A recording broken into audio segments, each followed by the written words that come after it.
பெரும் ஜவ்வாதும் அள்ளிய பூ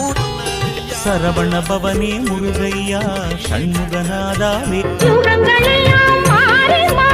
கந்தா கடம்பா திருமுருகையா சிவ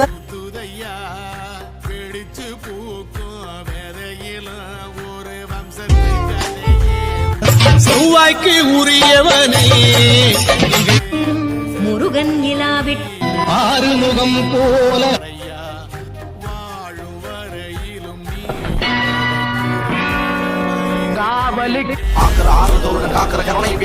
தீராத காதலோடு